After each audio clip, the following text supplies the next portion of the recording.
بسم الله. السلام عليكم ورحمة الله تعالى وبركاته. مرحبا بكل مشاهدي الأعزاء. اليوم إن شاء الله غادي نقدم لكم عصير اقتصادي. غير بنصف لتر من الحليب غنحصلوا على لتر ونصف من العصير. كيجي لذيذ بزاف ومنعش، والمهم أنه غيكون بدون سكر. بالنسبة للناس اللي غيشاهدوني لأول مرة، كنتمنى أنكم تشتركوا في القناة وتفعلوا الجرس باش توصلوا دائما بالجديد ديالي. ودابا نخليكم مع المقادير وطريقة التحضير.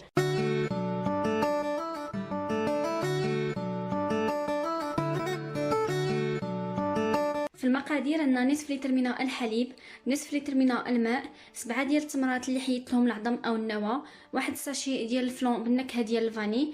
اما هنا فعندي نصف موزه ونصف تفاحه. بسم الله، نبداو على بركه الله. اول حاجه غادي نقوموا بها هي غادي ناخذوا الكميه ديال الحليب، غادي نوضعوها في كاسروله.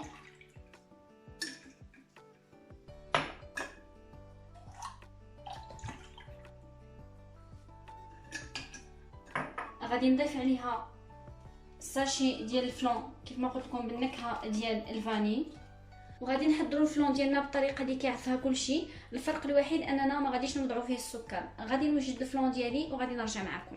من بعد ما وجد الفلون ديالي فانا غادي نحتفظ به جانبا ياخذ الحراره ديال المطبخ، ومن بعد غادي ندخلو الثلاجه باش يبرد مزيان ويشد راسو. من بعد ما برد الفلون جيدا وشد راسو، هانتوما كيف ما كتلاحظوا، غادي نجيب الكأس ديال الخلاط الكهربائي، غادي نوضع فيه نصف الكمية ديال الماء،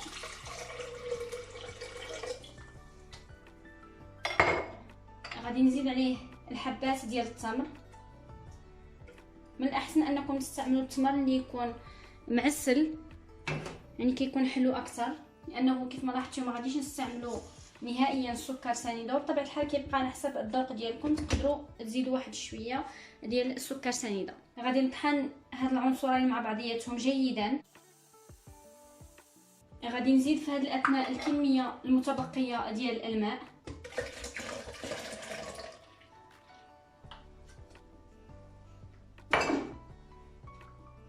وغادي نعاود نخلط.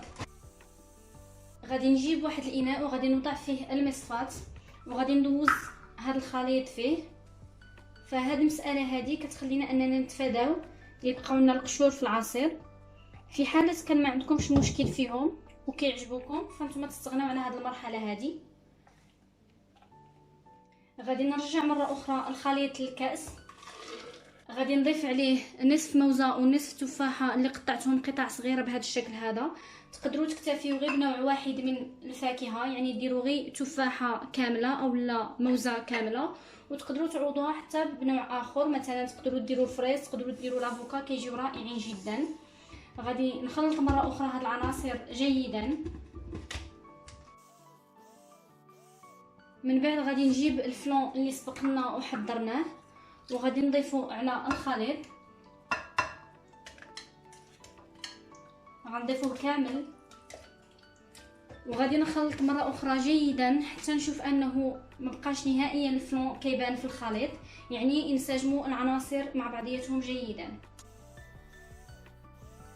وها العصير ديالنا دابا وجد. انا غادي نوريكم القوام ديالو كيفاش داير، لاحظوا معايا كيجي خاتر رائع جدا، كيعطيكم واحد الكميه اللي هي مهمه جدا من العصير اللي غادي تستافدوا منه، منعش. والصراحه ما كيحتاجش انكم تزيدوا له السكر سنيده، ولكن كيبقى على حسب الرغبه ديالكم. الا كنتيو كتبغيو الحلاوه زايده شويه. انا غادي نكب لكم في الكؤوس باش تشوفوا مره اخرى معايا القوام ديالو كيفاش داير. كنتمنى انكم تجربوه ان شاء الله الرحمن الرحيم، خصوصا ان رمضان ان شاء الله الرحمن الرحيم على الابواب. كنتمنى انه يدخل عليكم بالصحه والسلامه وطول العمر والمغفره ان شاء الله. هانتوما كيف ما كتلاحظوا. الا كانت هذه اول مره كتشاهدوا فيها القناه ديالي فكنتمنى انكم تشتركوا فيها وتفعلوا الجرس باش يوصلكم الجديد. وبطبيعه الحال الا عجبتكم الوصفه والفيديو ما تنساوش انكم تضغطوا زر لايك. نتلاقاو في فيديو مقبل ووصفه جديده ان شاء الله.